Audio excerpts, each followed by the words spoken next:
Obsession.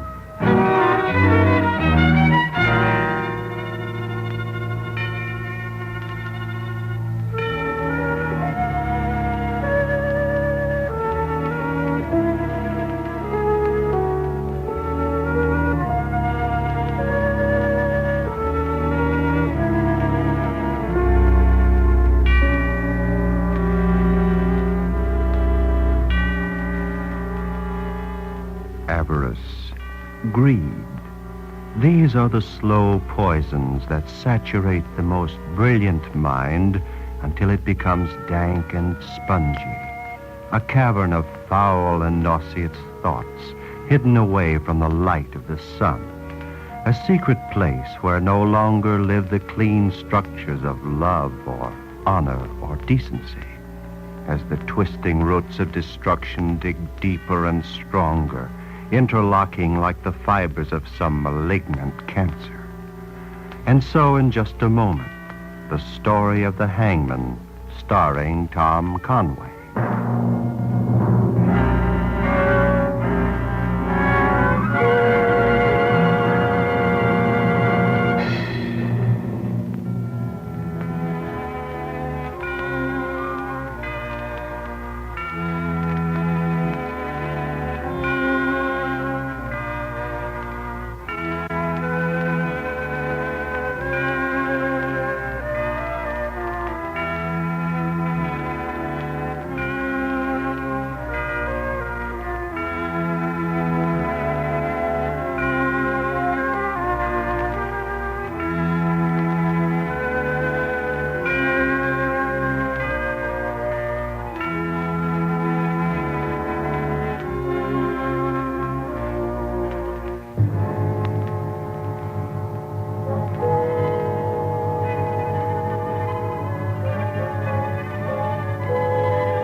This is the story of the Hangman, the hooded man skilled in the subtle arts of the hempen noose, the springer of the trap. In a small town in the south of England, in a wayside inn, a young man sits at a table, tense, expectant, obviously nervous, and even more obviously held in the vice of some strange and decidedly urgent obsession. Hello, Nellie. Sit down. Oh, I'm sorry to be late. Have you been waiting long? 20 minutes. What detained you, Nellie? And Alice. She hasn't been feeling well. I couldn't get away. You mean you couldn't sneak away without her seeing you, isn't that it? No, darling. No, that's not true. There's no need to deny, Nellie. I'm aware that your aunt doesn't approve of me. Oh, it's not you personally, Oliver. It's just that, well, Aunt Alice is frightfully set in her ways. She believes that you should have a steady position, an income. Oh, I see. She prefers that I give up my painting, find a job as a day laborer, £3 per pound a week clerk, or perhaps a newsvendor. Yes, there's a nice steady position. Oliver, you're in another mood. Possibly. Oh, darling, don't let's quarrel. It's such a beautiful day. Don't let's spoil it. I'm spoiling your day? Oh, forgive me. I didn't mean that. It's just, well, the things you say. What would you like me to say? Say that you understand. No, Nellie, I can't understand. There can never be an understanding at this rate. Meeting in dark corners, afraid we might be seen together as though we were criminals. I know. Nellie, we could put an end to this deceit. We could. I've asked you many times before. I ask you again. Nellie, will you be my wife? Your wife? Yes. Oh, Oliver, I love you, Nellie. And I love you. You know that. Then... I want to. I've always wanted to. Yes. Yes, I'll marry you. Darling, let's leave here. I'll pay the tab and... Oh, Nellie. Oh, of course, darling. Here's the money.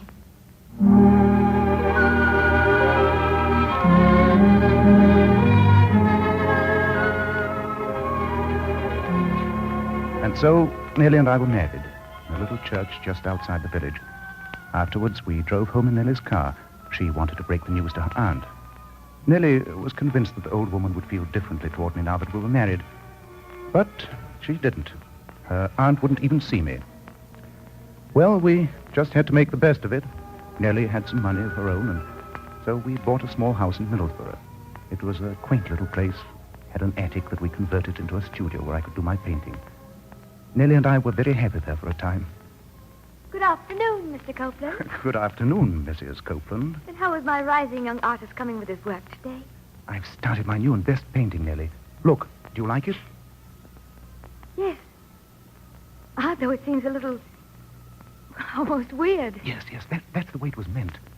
I'm not nearly finished, of course. I'm just starting to sketch in the background. But it has life to it, hasn't it, Nellie? Yes, it has more than that. It even frightens you a bit. Ah, then it must be good. I hope to finish it in time to take it to the exhibit in London next month. Oh, that reminds me, dear, I'll need some money. Oh, Oliver. Oliver, I've been meaning to tell you. Yes, dear? There isn't any more money.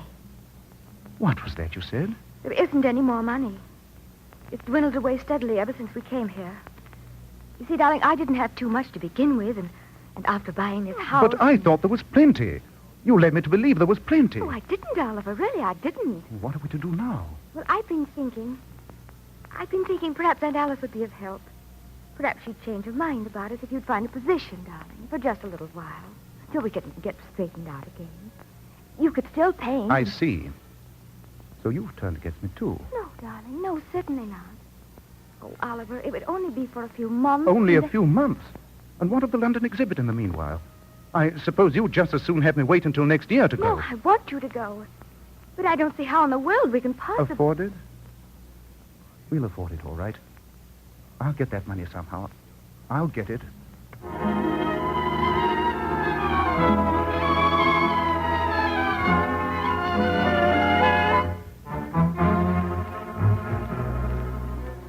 I was furious with her. She had led me to believe she was wealthy, and now we'd come to this. I left the house and I walked. How far, I don't know. I had to think. My entire career might depend on my new painting in the London exhibit. I had to find a way to get that money. Then, that night, in our neighborhood, the thing started. The papers said that it happened close to 11 o'clock in the evening.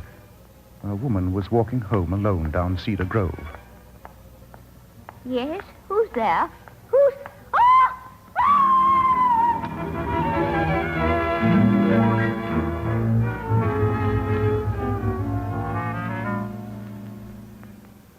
The woman was found beneath a tree, stabbed to death, and her purse was gone. The following morning, Nellie and I had a caller. Someone at the door. I'll get it. Good morning, miss. Good morning. I'm Inspector Lamont, Scotland Yard. I've been called in by the local police for a routine checkup in this neighborhood, and I... Who is it? The man from Scotland Yard. Scotland Yard? What's he doing here? Oh, please don't be alarmed, sir. Just a routine checkup. You see, we had a rather nasty bit of business in this neighborhood last evening. Oh, yes, you mean the killing on Cedar Grove. Yes. How did you know, sir? We were just reading about it. Oh. Well, I dropped in to ask you if you've noticed any strangers loitering around this district lately. No. No, I can't say that we have. I see. Well, sorry to trouble you. Necessary thing, though, you know. Oh, of course. I certainly hope you find the guilty party. We usually do. Well, good morning. Good morning.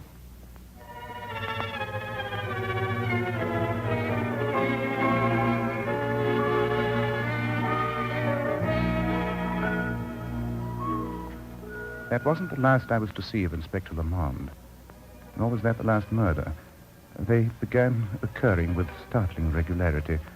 1, 2 in a week, right under the very noses of the police. Always in the same district. Always a woman. Stabbed to death, her purse gone. One morning, some 10 days after the inspector's first visit, I was leaving the house when Nellie stopped me at the door. Oliver, you won't be late tonight again. I might be. Why? Where do you go at nights, Oliver? Why Why do you leave me alone? I told you, I walk. I enjoy walking. Why do you ask me ridiculous questions? I won't ask questions. I won't say a word. You'll only stay here with me at night. I'm frightened. These killings, they happen all the time now, and always right around us. Oh, really now, Nellie, you're acting like a child. I can't help it. I'm frightened. Yes, of course you are. I'm sorry. Oh, Oliver. Now, no tears. Look, I have a surprise for you, Nellie. Surprise. Yes, I was saving it, but here. £10. Where did you get it, Oliver? I sold a painting, the one I call Blue Meadow, to an art dealer in town named Dubois. Oh, that's wonderful. Yes, well, the money's all yours, Nellie. I'll be home early. Good night.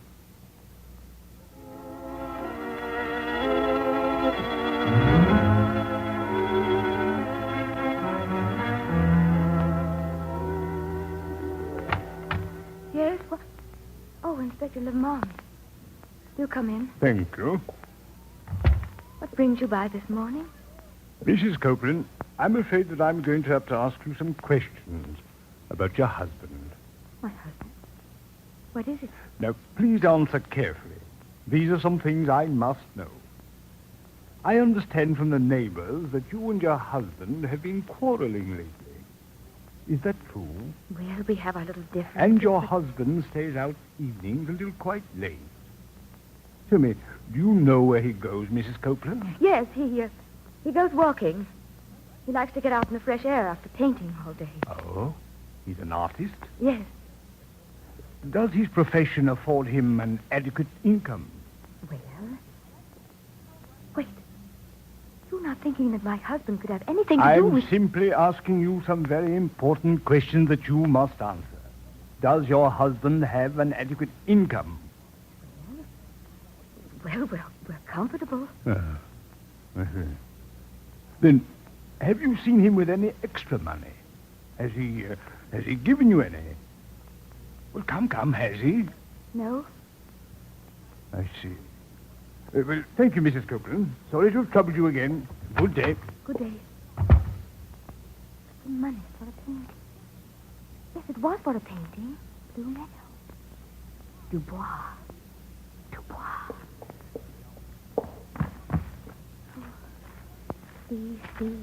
D-R-D-U. It is Dubois. Art dealer.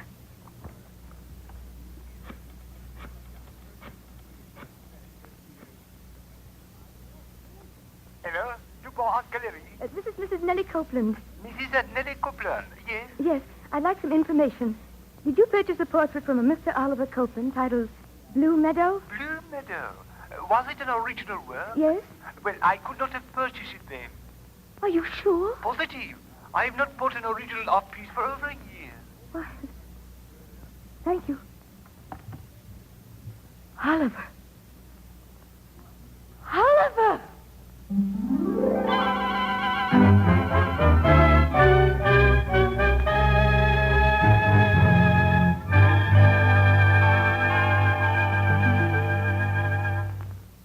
The full import of the neighborhood murders strikes home now, and a dark, ugly cloud of fear and suspicion settles in the mind of Nellie Copeland.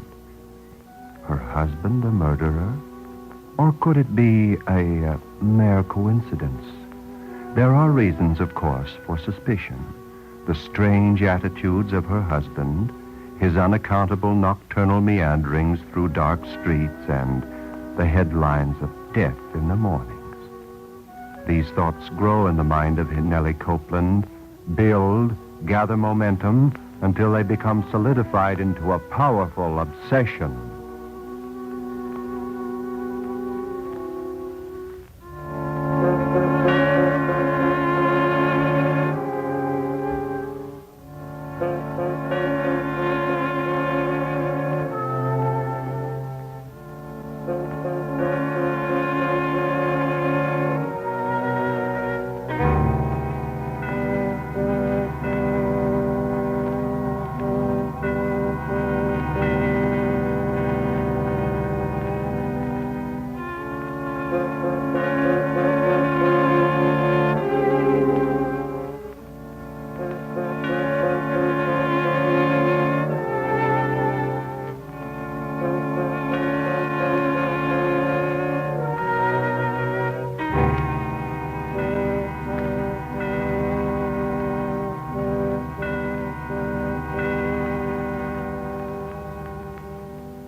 And now, back to artist Copeland and his wife, Nellie, and the house of Middleborough that stands in the shadows of the Hangman, starring Tom Conway. Try as she may, Nellie Copeland cannot escape the secret dread that lurks in her heart as fact piles upon fact, and the stern finger of suspicion points ever closer toward her husband, Oliver. Her husband that has changed so much as to be almost a stranger, living alone in a world of his own creating, a world seemingly filled by the apparitions of some inexplainable obsession. It was 2 days later. The London art exhibit was but a fortnight away, and my painting, my masterpiece, the one that Nellie had called rather weird, was almost completed. Then a thought occurred to me. My London trip was to be a success. I should have to meet people of importance and influence, take in a social affair or two. Yes, I'd need more money. Where was I to get it? Then, suddenly I knew. It was all so very simple. Nellie? Yes, Oliver? Nellie, I've been thinking. I'll be off for London in a fortnight, and, well, Nellie, with these horrid Jack the Ripper sort of killings here in our neighborhood, I rather dislike the idea of leaving you alone. It would be very nice if you could have your aunt come and visit you. Aunt Alice? Yes. Inasmuch as I'll not be here, she should have no objection to accepting her niece's hospitality for a short while. I shall feel considerably more at ease, Nellie, if you would ask your aunt to come and stay with you. I'll write Aunt Alice and ask her to come. Thank you, Nellie.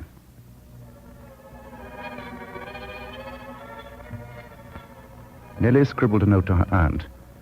At my suggestion, she requested the old woman to come to Middlesbrough on the 15th. I was not due to leave for London until the 16th. But, of course, I couldn't tell Nellie that. We received a reply in the mail the following afternoon. Aunt Alice would come on the 15th at 6 p.m. I arrived at the station to meet her. The train from Cushing was on time. It was going on 8 when I returned home. Oh, Oliver, I was wondering what kept you. Where's Aunt Alice? Isn't she here? Here? How could she be here? I thought you went to the train. Yes, but I was late. I had a bit of motor trouble. I didn't get to the station until 6:30, and she wasn't there. I thought I'd missed her, that she'd come ahead to the house. Well, perhaps the train was late. Oh, no, I inquired. It was on time. Oliver, you don't think anything could have happened to her? Oh, of course not. It's very likely that she just couldn't get reservations on the evening train. It sometimes happens, you know. And so she's taken a later one. We had just finished our supper when the doorbell rang. It was the boy with the evening paper. Nellie went to the door. The boy was quite late this evening. I thought it strange. Oliver! Oliver! Yes, Nellie, what is it? Oh, a special edition. They found the killer. What killer? Why, the one who's been committing all those murders in the neighborhood. Found him? Let me see that paper. Here, darling. Simon Reynolds, 34. Arrested in Wales last night. Gave police a full confession this morning for the Middlesbrough Jack the Ripper slayings. Wales? Wales? That's more than an overnight journey from here. Then he hasn't been in this vicinity for days. What, Oliver? Nothing, Nellie, nothing. Oh, the phone. I'll get it. Hello? Hello, is this Mrs. Nellie Copeland? Yes? This is the Dubois Art Gallery. I am calling in reference to that painting you asked me about yesterday, the Blue Meadow. Yes? Well, we did purchase it after all. That is, my associate did, and he forgot to tell me about it. I thought perhaps you'd like to know. Oh, yes. Yes, I do know. Everything's all right. Everything's just fine. Goodbye. You know, Oliver, I'm so happy. I'm so relieved. I just got... Oliver? Oliver, where is he? Oliver!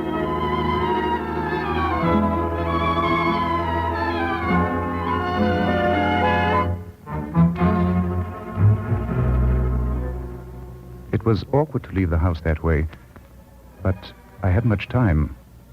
I drove over to a vacant lot on Charing Cross Road. Everything was as I left it, nothing discovered. I decided to park the car in the alleyway in the rear of our house and wait until Nellie had gone to sleep. When the light in her room was finally turned out, I slipped in the house through the back door, went down into the cellar. I took every precaution so as not to awaken Nellie, but to no avail. She heard me from upstairs. Oliver? What do you want, Nellie?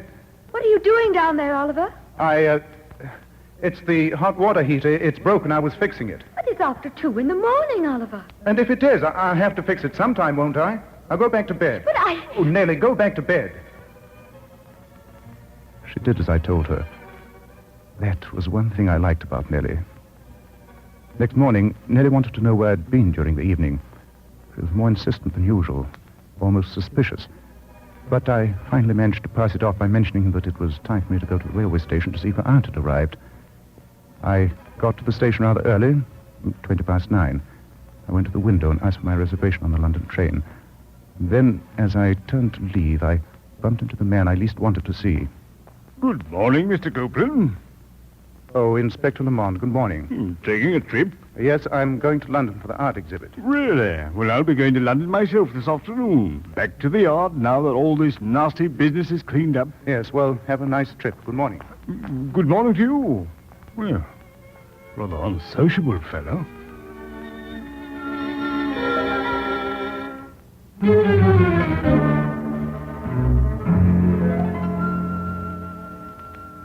Good morning, Mrs. Copeland. Oh, good morning, Inspector. Will you come in? Thank you. I ran into your husband at the railway station, and it reminded me that I had an apology to make. An apology? Yes.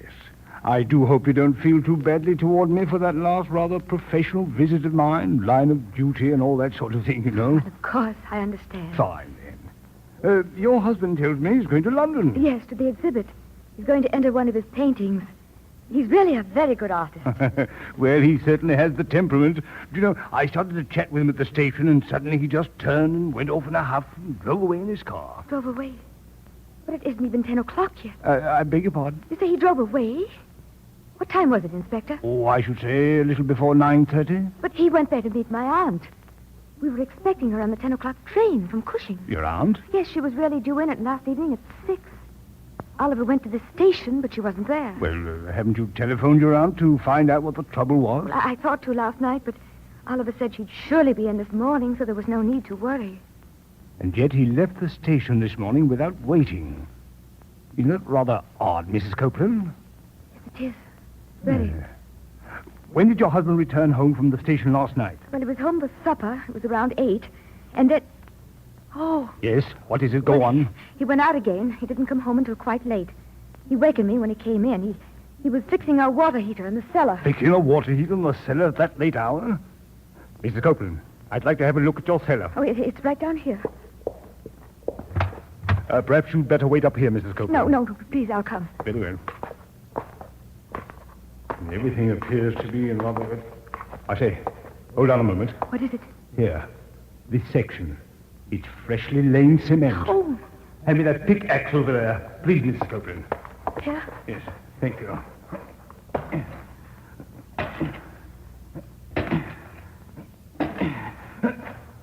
Mrs. Copeland, look here, and please try to keep hold of yourself.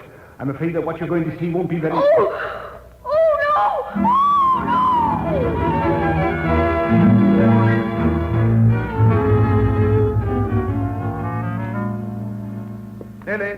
Nellie, we're up. Oh, Inspector Lamont. What are you doing here? I've been waiting for you, Copeland.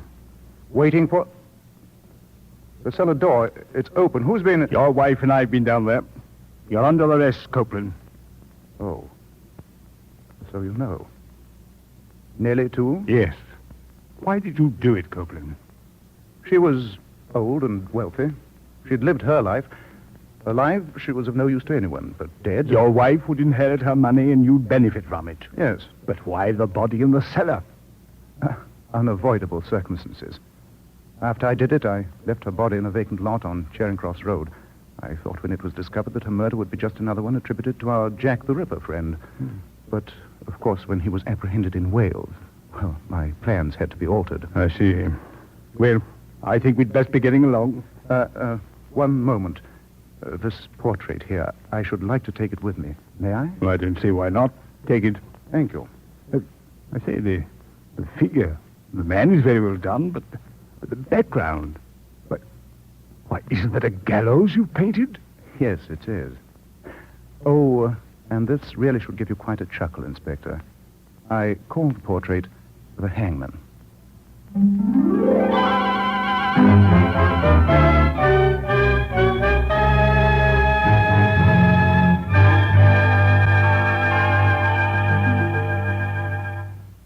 Ironic, isn't it, that a subconscious mind oftentimes reveals inward secrets in the outward expression of art. Oliver used the murky colors of his own mind to mix the oils that spread across that taut canvas that portrays so realistically the cross arms of the gibbet, the swinging knotted noose, and the stolid, remorseless figure of the hangman.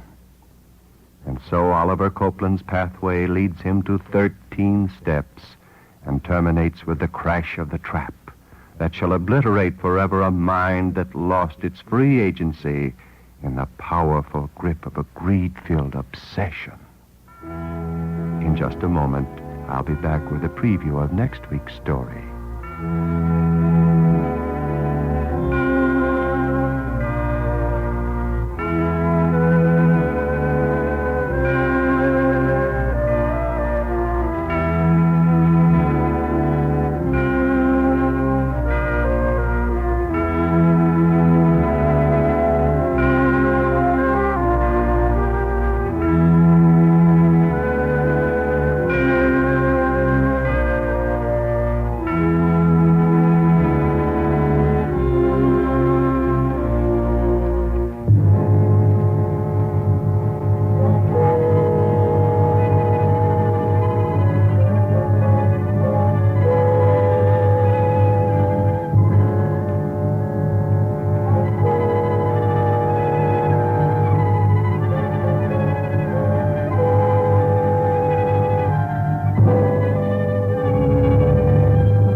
Now for a brief vignette of next week's story, when Peter Van Eyck brings you the narrative of a summer evening, when an enduring obsession was created on the altar of love, when two minds become fused in the common purpose of mankind.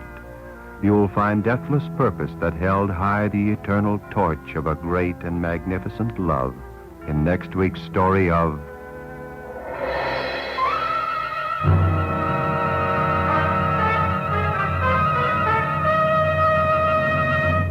Obsession.